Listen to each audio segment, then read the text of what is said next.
Hello students, welcome to our channel science zone by Usha चल।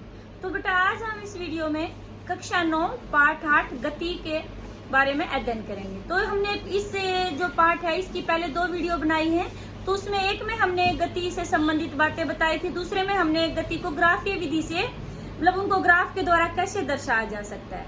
फिर आज हम बात करेंगे कि जो गति के 3 समीकरण होते हैं, हमने इससे पीछे वाली वीडियो में बताई थी गति के 3 समीकरण कैसे हैं, उनको ग्राफीय विधि से हम कैसे प्राप्त कर सकते हैं। इस वीडियो में आज हम आपको वो दिखाएंगे। तो पहले हम बात करते हैं वेग समय संबंध के लिए समीकरण, यानी कि वो समीकरण जिसमें हम किस किस के बारे में है, वेग और समय में। अब आपको गति के 3 समीकरण का पता है, ऐसा कौन सा समीकरण है जिसमें सिर्फ वेग और समय के बारे में है, यानी कि वो हमारा गति का पहला समीकरण v बराबर है u प्लस at। बेटा यहाँ पर एक बात ध्यान देने योग्य है कि आपको सबसे पहले ये देखना है कि किस किस के बारे में संबंध पूछा है। कई बार तो एग्जाम में वो सीधा दे देते हैं कि गति के पहले समीकरण को ग्राफीय विधि द्वारा प्रदर्शित करिए। कई बार देते हैं कि भी जो वेग समय संबंध के लिए समीकरण है, यानी कि जो टाइम और जो वेलोसिटी है उसके बारे में जो रिलेशन बता रहा है, टाइम और स्पीड के बारे में जो रिलेशन बता रहा है, उस इक्वेशन को आप डिराइव करिए ग्राफ की हेल्प से। तो आप उसको कैसे देखेंगे कि भी एक ही समीकरण है। जैसे आपने गति का दूसरा समीकरण देखा था, उसमें क्या है s मतलब दूरी के बारे में भी है, तो यहाँ तो दूरी का कोई जिक्र ही नहीं है, तो उसके बारे में सोचना ही नहीं। तीसरे में भी 2as था हमारा, 2as बराबर है, तो वहां पर भी दूरी का संबंध है। तो हमें सिर्फ ये देखना है, पहले फोकस क्या करना है, किसके बारे में पूछा है, मतलब वेग और समय का जिक्र है। तो यहाँ पर ये हमारे वेग हो गए। हमने पीछे वाली वीडियो में बताया था u हमारा क्या था, प्रारंभिक वेग, v क्या था, अंतिम वेग, a त्वरण और t लिया गया इसमें। तो यहाँ पर हम एक वस्तु लेते हैं जो एक समान त्वरण से चलती है, मतलब जिसका a एक समान है, वेग में जो परिवर्तन की दर है वो एक समान है। ठीक है, तो यहाँ पर हम ग्राफ बनाएंगे, ग्राफीय विधि से उसको एक्सप्लेन करेंगे। यहाँ पर ये हमारा हमने क्या ले लिया, समय। जो हमारा x अक्ष है उसके ऊपर हमने क्या लिया है, समय लिया है। ये वस्तु की मूल स्थिति है। ठीक है, हमने x अक्ष पर समय को लिया है और y अक्ष पर हम क्या लेते हैं, वेग। वेग मतलब वेलोसिटी या स्पीड, इसमें व्यक्त करते हैं मीटर पर सेकंड में। अब एक समान वेग से ये चल रही है, तो हमने क्या किया यहाँ पे कि भी एक बिंदु ले लिया हमने, ये हमने मान लिया A वस्तु की मूल स्थिति है, उसका स्टार्टिंग पॉइंट है, शुरू में जो वस्तु थी, मतलब यहाँ पर वस्तु विराम अवस्था में है, रेस्ट पर है। तो यहाँ पर जो u होगा यानी कि प्रारंभिक वेग होगा वो क्या हो जाएगा, 0 हो जाएगा। ठीक है, और जो हमने एक और पॉइंट लिया है E, मतलब वैसे हमने यहाँ पर एक पॉइंट लिया है कि वस्तु यहाँ से चली और समान त्वरण से है, तो सीधी रेखा का ग्राफ था हमारा। तो जो B बिंदु है ये क्या है, अंतिम जो वेग है हो गया उसका।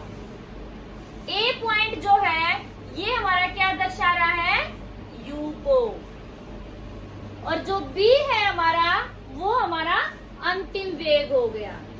ठीक है, इससे हम क्या करते हैं बेटा, B से जो है हम एक तो x अक्ष पर लंब डालते हैं और एक हम y अक्ष पर भी लंब डालते हैं। इस बिंदु को हम E बोलते हैं और यहाँ पर इस बिंदु को हमें C बोलते हैं। जो A लाइन को आगे बढ़ाते हैं तो इसको हमने बोला है D। यानी कि ये हमारा क्या है, अब हम यहाँ पर पहले होता है ग्राफ बनाना, फिर उसके बाद देखना है आपको ग्राफ में जो जो चीजें आपने ली है, ये सबसे पहला रूल होता है, उसको हम साइड में लिखते हैं कि आपने क्या क्या लिया है। इस ग्राफ में बेटे हमने जो AO, जो ये इतनी दूरी है, अब ये और ये समांतर, ये हमने समांतर रेखा खींची थी, तो AO बराबर है DC के, बराबर U हमारा क्या था, प्रारंभिक वेग, और जो BC है बेटे आपकी, वो किसके बराबर है? OE के बराबर। BC बराबर है OE बराबर है V, यानी कि अंतिम वेग। ठीक है। फिर आपका आता है कि भी वेग में परिवर्तन। तो वेग में परिवर्तन कितना आ रहा है? ये आपका अंतिम वेग है v है, ये आपका प्रारंभिक वेग है। अंतिम वेग में से प्रारंभिक वेग हम घटा देते हैं तो वेग में परिवर्तन आ गया। ठीक है। तो यानी कि ग्राफ से ही देखो बेटे, आप देख रहे हो जो BC बराबर है किसके बराबर होगी? BD plus DC। BD plus DC हो गया आपका। ठीक है। अब आपका इसके हम मान पुट कर देते हैं इसमें।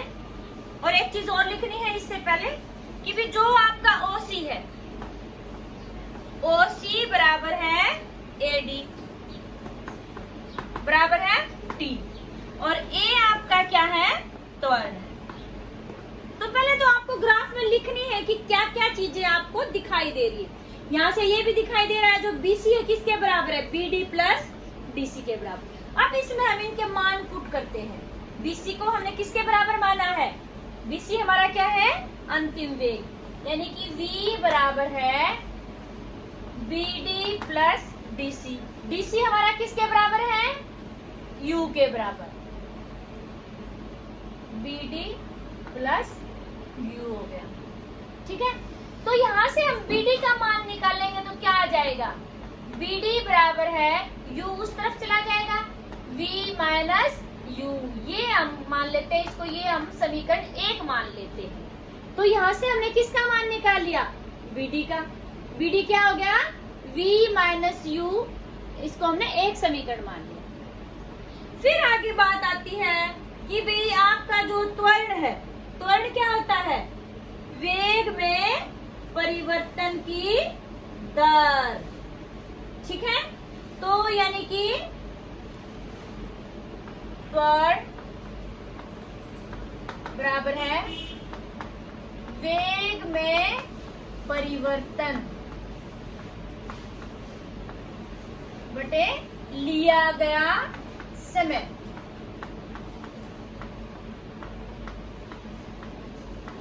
बिल्कुल ध्यान से करना है ये समीकरण आपको। अब देखो बेटे, वेग में परिवर्तन कितना हुआ है? BC minus DC। तो BC माइनस जब DC करते हैं तो हमारा क्या आता है? इसमें से ये चीज घटा देंगे तो हमारा क्या आ जाएगा? BD। त्वरण को किससे दर्शाते हैं? छोटे a से। तो वेग में परिवर्तन क्या हो गया? यहाँ पर लिख देते हैं एक बार, BC, क्योंकि हमारा ये अंतिम वेग था, BC माइनस DC बटे लिया गया समय कितना है? OC। अब इनकी वैल्यू पुट कर देते हैं, इनका मान रखते हैं तो क्या आ जाएगा? A बराबर है BC माइनस DC, क्या हो गया था? BD। लिया गया समय यानी कि OC किसके बराबर है? T के बराबर। तो BD बराबर है AT। समझ में आया आपको? ये हमने ले लिया समीकरण 2। अब देखो बेटा, जो समीकरण 1 है आपका वो क्या था? BD बराबर है V माइनस U। समीकरण 2 आपका क्या आया है? BD बराबर है AT। समीकरण 1 व 2 की तुलना करने पर एक बार इसको मिटा देते हैं हम।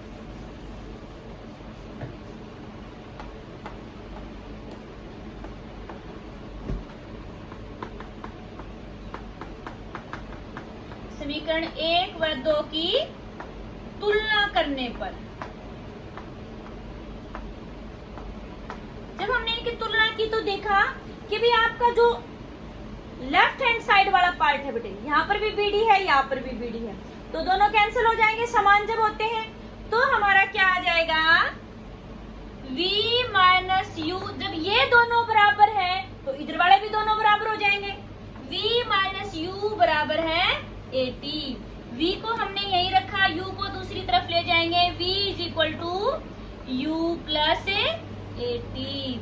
तो यही तो बेटा हमारा गति का पहला समीकरण था। समझना है आपको? एक बार फिर रिपीट कर देते हैं। आपको इसमें लिखना है कि भाई आपने यहाँ क्या लिया है, समय लिया है, यहाँ आपने क्या लिया है, वेग लिया है। लिया गया समय यानी कि OC बराबर है AD बराबर है T के बराबर, ठीक है। AO बराबर है DC बराबर है U, मतलब प्रारंभिक वेग। अब कोई वस्तु की मूल स्थिति ये थी और अंतिम स्थिति ये होगी, तो B आपका क्या हो गया, अंतिम वेग। अब यानी कि जो BC है ये आपका क्या आ गया, अंतिम वेग। अब ग्राफ से ही देखो BC किसके बराबर है बेटे, BD प्लस DC के बराबर। अब हम इनका मान रख देते हैं। BC हमने क्या कहा था कि V है, और BD को तो ऐसे ही रखा हमने। DC हमारा किसके बराबर था, U के बराबर। तो अब हम BD रख लेंगे। BD बराबर है V माइनस U। U इस तरफ आएगा तो माइनस का हो जाएगा। ये पहला समीकरण हो गया। त्वरण क्या होता है, वेग में परिवर्तन बटे लिया गया समय। तो त्वरण को किससे दर्शाते हैं, छोटे a से। वेग में परिवर्तन क्या हो गया, अंतिम वेग माइनस प्रारंभिक वेग, BC माइनस DC। लिया गया समय क्या है, OC। तो अब इनका मान रखेंगे। A बराबर है BC माइनस, इस पूरे में से ये DC माइनस कर देंगे तो क्या आ जाएगा, BD। A बराबर है BD बटा T, तो BD आ गया हमारा 80। समीकरण 1 व 2 की तुलना करने पर, अभी देखो ये समीकरण 1 था, ये समीकरण 2 है। इनकी तुलना की तो जब ये आपकी लेफ्ट हैंड साइड वाली चीजें बराबर है तो राइट वाली भी बराबर होनी चाहिए। तो V माइनस U बराबर है 80 आ गया आपका। अब U को हम दूसरी तरफ लेके जाएंगे तो V बराबर है U प्लस 80। समझना है आपको? तो ऐसे ही हम बेटे, जिसको ये समीकरण समझ में आ गया होगा, तो अब हम करेंगे गति का दूसरा समीकरण। गति का दूसरा समीकरण आपका क्या है बेटे,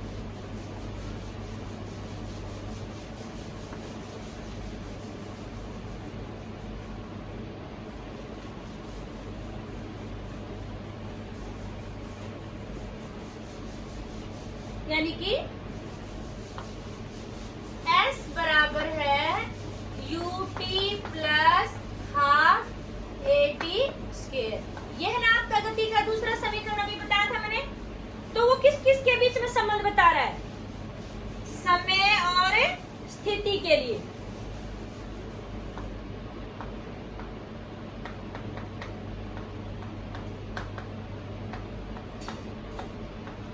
समय और स्थिति संबंध के लिए।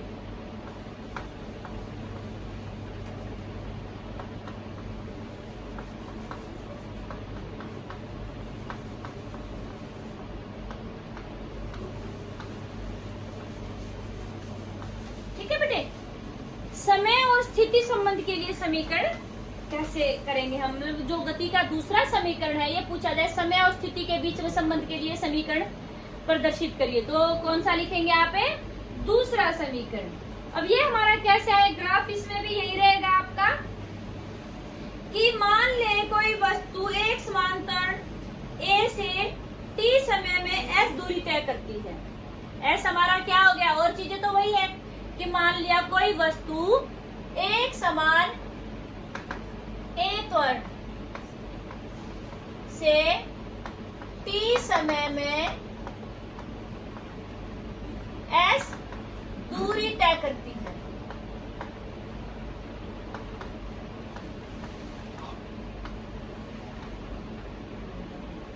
ठीक है बेटे, तो वस्तु के द्वारा तय की गई दूरी, जो वस्तु ने कितनी दूरी तय की है, इसको हम कैसे प्रदर्शित कर सकते हैं, जो हमारा ये आया है बेटे AOBC, यानी कि AOBC, जो ये वाला क्षेत्रफल है, इतना जो ये इतना एरिया है बेटे, इसके द्वारा हम प्रदर्शित करेंगे। जितना ये इसका क्षेत्रफल आएगा वो हमारा वस्तु द्वारा तय की गई दूरी आएगी लिए गए समय में। तो इसको हम कैसे निकालेंगे? S बराबर है AOBC समलंब। कौन सी चतुर्भुज है ये? समलंब चतुर्भुज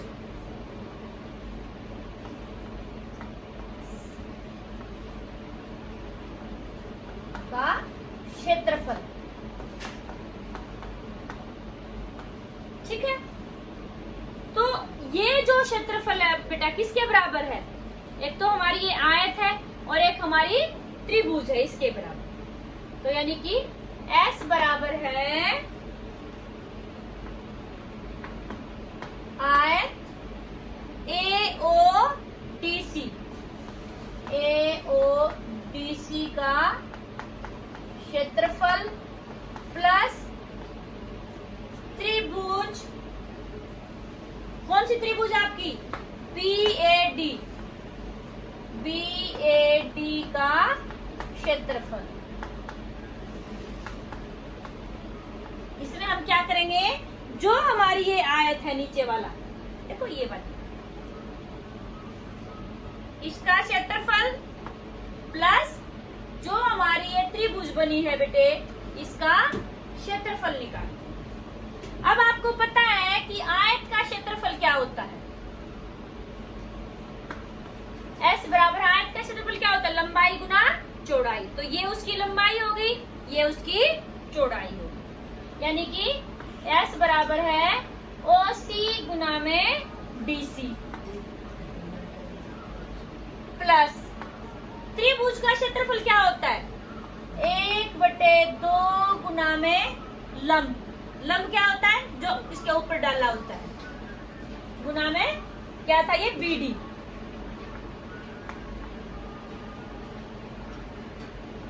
गुना में इसका आधार, आधार क्या है? AD। सुनना है बात आपको? इसको थोड़ा सा छोटा करके लिखते हैं, AD दिखाई नहीं दे रहा आपको।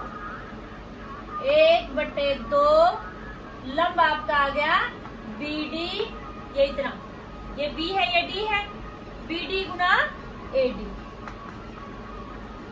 ठीक है, तो अब आप इसमें इसके मान रखेंगे।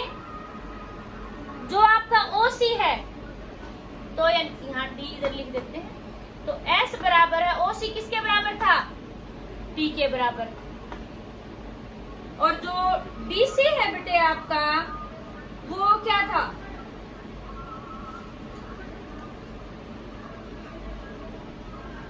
जो ये DC किसके बराबर है? AO के बराबर। किसके बराबर है ये? U के बराबर। बताते हैं प्रारंभिक वेग है, U के बराबर है। BC और AO बराबर है, प्लस में 1/2 BD आपका क्या था? BD आपका क्या था? आपने त्वरण किया था। त्वरण क्या होता है? यानी कि A बराबर है BD बटा T। तो BD आपका क्या आ गया? A Guna T। ये क्या होता है? त्वरण बटे, त्वरण क्या होता है? लिया गया, सॉरी, वेग में परिवर्तन बटे लिया गया समय। तो A आपका क्या होता है? यानी कि त्वरण, वो क्या होता है? वस्तु के वेग में परिवर्तन बटे लिया गया समय। तो आप BD जो निकालेंगे, ये था आपका वस्तु का अंतिम वेग, और यानी कि ये आपका प्रारंभिक वेग था। अंतिम वेग में से प्रारंभिक वेग जब माइनस करते हैं तो आपका क्या आ गया था? BD। तो आपने यहाँ डायरेक्ट ले लिया है कि BD A बराबर है BD बटा T। तो BD का मान क्या हो गया? AT। तो यहाँ पर हम BD की जगह क्या लिख देंगे? AT। और AD क्या है? ये AD भी आपका T के बराबर है, ये आपने T रख दिया। तो S क्या आ गया? UT plus 1/2। ये T और T आपस में गुना होके क्या हो जाएगा? T square. तो S is equal to UT plus 1/2 AT square. यही तो आपका गति का दूसरा समीकरण है। समझ में आया बेटे? इसमें आपको क्या करना है? गति का दूसरा समीकरण निकालते वक्त पहले तो वही कोई भी ग्राफ हम दिखाते तो बेटा उसमें आपको लिखना है कि कहाँ पर क्या चीज क्या ली है। फिर उसके बाद यानी कि जो हमें दूरी निकालनी है कि वस्तु ने जो समान त्वरण से चल रही है तो कितनी दूरी तय की है, तो आपका जो ये समलंब चतुर्भुज बनी है, इसके जो क्षेत्रफल है वो हमने दो भागों में बांट लिया था, आयत का क्षेत्रफल बटा प्लस त्रिभुज का क्षेत्रफल। आयत का क्षेत्रफल क्या होता है? लंबाई गुना चौड़ाई। और त्रिभुज का क्षेत्रफल क्या होता है? 1/2 आधार गुना लंब या लंब गुना आधार। जब हम इनका मान रखते हैं तो हमारा ये आ जाता है गति का दूसरा समीकरण। फिर बात आती है कि गति का तीसरा समीकरण। गति का जो तीसरा समीकरण है बेटे, वो किसको प्रदर्शित कर रहा है? वेग स्थिति संबंध के लिए।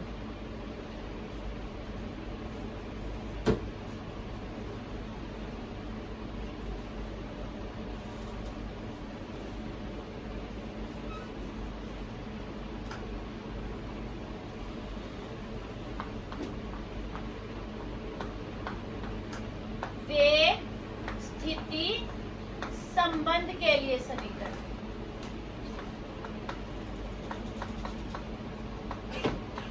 अब बेटा ऐसा समीकरण देखना है कि जो वेग और स्थिति का हो उसमें समय का कोई भी रोल नहीं है।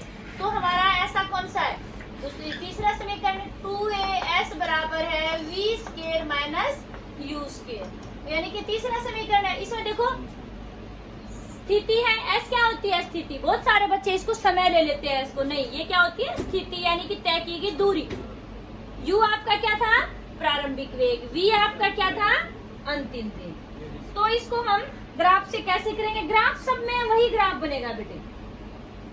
तो यानी कि वस्तु के द्वारा एक समान त्वरण a से t समय में वस्तु द्वारा तय की गई दूरी s को हम कैसे प्रदर्शित करेंगे? वहां पर भी यही किया था कि भी जो ये हमारा वस्तु द्वारा तय की गई दूरी थी, जो समलंब हमारी चतुर्भुज बनी थी AOBC, इसका क्षेत्रफल निकाला था।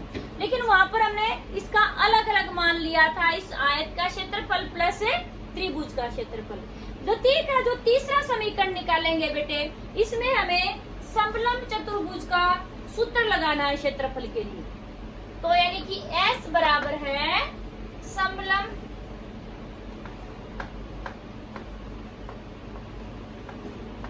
AOBC का क्षेत्रफल। जो हमारी ये है AOBC, इसका क्षेत्रफल पूरा एक ही निकालना है हमें। अब समलंब चतुर्भुज का क्षेत्रफल क्या होता है बेटे?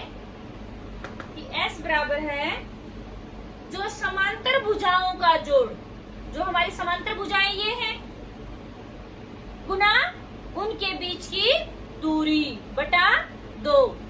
तो आपको ये सूत्र मैथ में याद किया होगा। समांतर भुजाओं का जोड़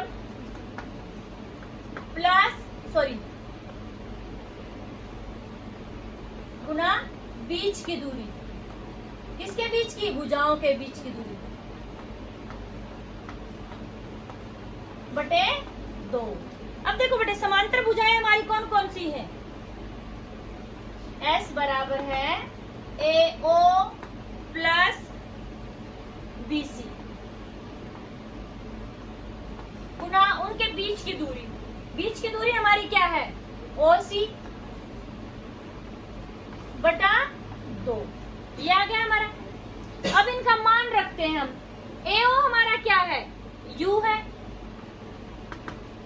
यहाँ पर बेटा देखो, हमने सिर्फ एक बार शुरू में जो गति का पहला समीकरण दर्शाया था, तो उस समय हमने इनके मान लिखे थे कि AO क्या है, BC क्या है, ये सब। लेकिन मान लो पेपर में आपका आ जाता है सिर्फ गति का तीसरा समीकरण बताइए, तो आपको उनका दोबारा से लिखना पड़ेगा, क्योंकि आप एक ही बता रहे हैं और तीनों समीकरण आते हैं करने, तो आप एक बार लिख के फिर बार बार तीनों को एक साथ दर्शा सकते हैं।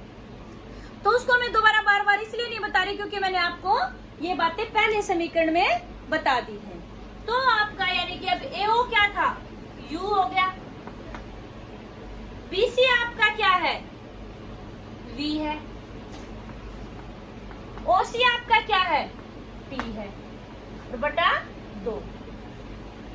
अब आपका जो T है बेटे, अब आपको पता है कि त्वरण ए क्या होता है, त्वरण आपका वो आपका क्या होता है, v माइनस की वेग में परिवर्तन v माइनस u बटा t होता है, सबको पता है। त्वरण की परिभाषा हमने जो इसका भाग 1 बनाया था वीडियो, उसमें बताया था त्वरण क्या होता है, वेग में परिवर्तन बटा लिया गया समय। अब यहाँ से t का जो मान निकालेंगे तो क्या हो जाएगा, t बराबर है v माइनस यू बटा a। तो ये हमारा किसका मान हो गया, t का। तो जो ये हमारा समीकरण है, समीकरण 1 मान लेते हैं। समीकरण 1 में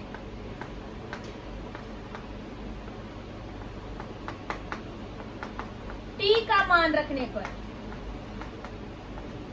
तो t का मान रख देते हैं s बराबर है, देखो बेटे अब मैथ में भी करते हैं, 2 जमा में 5 या 5 जमा में 2 किया तो 7 ही आता है। तो इस तरह से हम इसको उलट कर लिखेंगे तो कोई दिक्कत नहीं होती।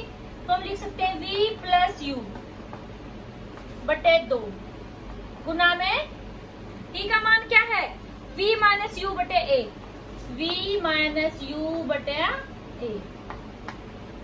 अब आप ध्यान से देखिए इसको, ये क्या बन गया, मैथ की कौन सी ये आइडेंटिटी बन गई, a plus b a minus b. तो ये आपका बन गया a प्लस बी और a माइनस बी किसके बराबर होता है, a square minus b square के बराबर। तो यहाँ पर हम वो आइडेंटिटी लगाएंगे तो हमारा क्या बन जाएगा, v square minus u square बटा 2a। ठीक है, 2a को अब हम इस साइड ले आएंगे मल्टीप्लाई में, तो हमारा क्या बन गया, 2as बराबर है v square minus u square. तो यही तो है हमारा गति का तीसरा समीकरण। समझ में आया बेटा आपको कि हमने कैसे निकाला। तो एक बार फिर कर लेते हैं कि हमने ये वेग समय ग्राफ लिया है, ये ग्राफ तो आपको मैंने तीनों समीकरण बताया, वही ग्राफ लेना है कि जब कोई वस्तु समान त्वरण से त्वरित है तो वो कितनी दूरी तय करती, कितना विस्थापन उसने तय किया, उसको हम कैसे निकालेंगे।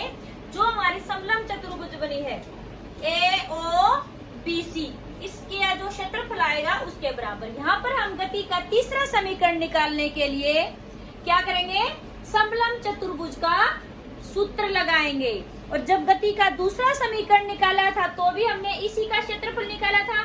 वहां पर हमने क्या किया था, आयत का क्षेत्रफल प्लस त्रिभुज का क्षेत्रफल। तो समलंब चतुर्भुज का क्षेत्रफल क्या होता है, समांतर भुजाओं का जोड़ मल्टीप्लाई बाय उनके बीच की दूरी बटा 2। तो हमने फिर हमने इनका मान रख दिया था। AO हमारा क्या है, प्रारंभिक वेग, BC हमारा क्या है, अंतिम वेग बटा 2 गुना में t। अब आपको पता है त्वरण क्या होता है, वेग में परिवर्तन बटा लिया गया समय। तो हम t का मान निकालेंगे, t इधर आ जाएगा, ये हमारा नीचे आ जाएगा। अब जो हमने t का मान निकाला है बेटा, इसको कहाँ रखेंगे, समीकरण 1 में, जहाँ हमारा t था उसकी जगह हम ये रख देंगे। हमने u प्लस a लिखा था, v लिखा था, तो हम v प्लस u लिख सकते हैं। और यहाँ हमारा आ गया v माइनस यू बटा a, यानी कि t का मान। अब आपका क्या बन गया, a प्लस b और a माइनस b। हम इसके लिए आइडेंटिटी है तो क्या बन जाती है, a square minus b square, तो बटा 2a हो गया था।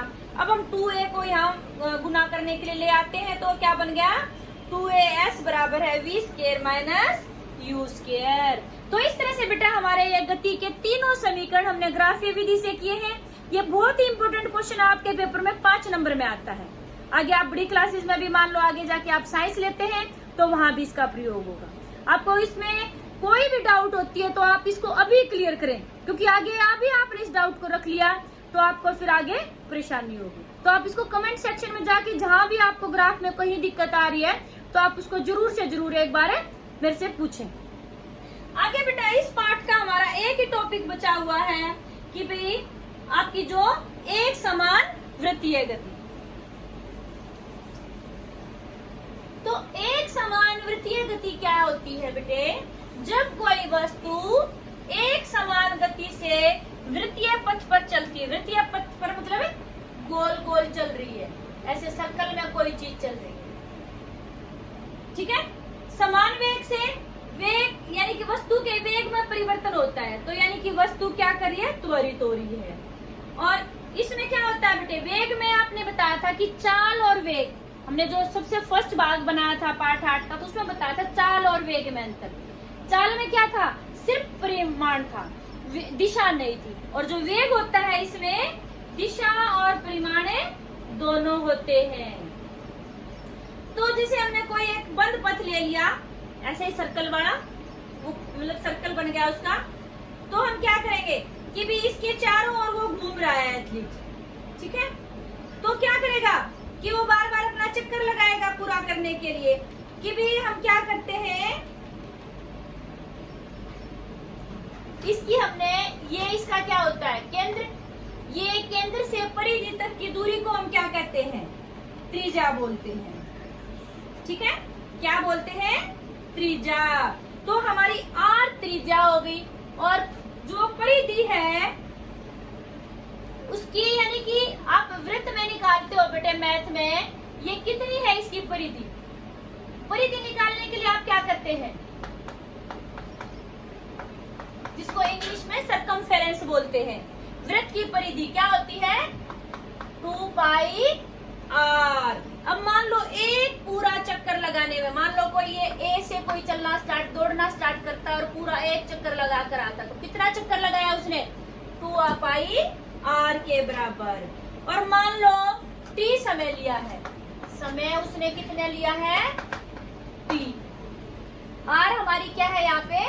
त्रिज्या। तो यानी कि उसका वेग कितना होगा? वेग हम कैसे निकालते? जब कोई भी वस्तु वृत्तीय चक्कर में यानी कि गोल चक्कर में अपना चक्कर लगाती है गोल रास्ते के ऊपर, तो वहां पर उस वस्तु का वेग हम जो निकालते हैं बेटे, हम दूरी बटे समय करते हैं। तो ये दूरी कैसे निकलेगी? उसकी परिधि यानी कि 2 पाई आर।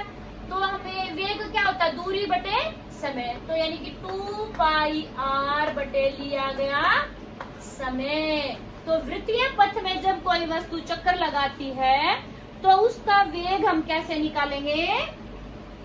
2 पाई आर बटे लिया गया समय। तो इसका उदाहरण आप ऐसे भी कर सकते हैं कि भाई एक धागा लेंगे, धागे के ऊपर पत्थर बांधकर उसको ऐसे गोल गोल घुमाएंगे, तो कैसा हो गया? वो वृत्तीय पथ हो जाएगा। तो ये गति कौन सी होगी? वृत्तीय गति होगी। आपने वैसे वृत्तीय गति के बारे में छोटी कक्षाओं में पढ़ा हुआ है। पृथ्वी जो अपने कक्ष के चारों ओर घूमते, अपने अक्ष के चारों, वो कौन सी है? वृत्तीय गति है। जो ग्रह है ये सूर्य के चारों ओर घूमते हैं, ये भी क्या है? वृत्तीय गति है। तो जो वृत्तीय गति में जब कोई घूमता है तो प्रत्येक बिंदु पर जैसे मान लो कोई वस्तु यहाँ है बेटे, तो उसकी दिशा क्या होगी? ये होगी।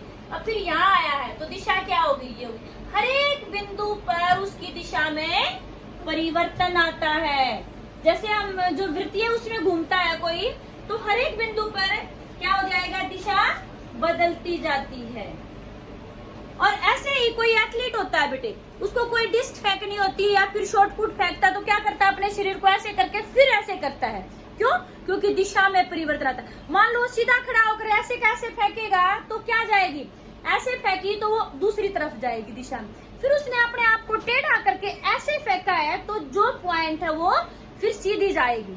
तो क्यों? क्योंकि हर एक बिंदु पर दिशा में परिवर्तन होता रहता है। तो आपको समझना है, देखा होगा आपने शॉर्ट पुट या फिर वो डिस्कस थ्रो करते हैं तो हमेशा एथलीट ऐसे पहले मुड़कर फिर ऐसे फेंकता है, इसलिए कि जो दिशा में परिवर्तन होता है हर एक बिंदु पर वृत्तीय गति के अंदर, तो वो फिर वो सीधी जाएगी।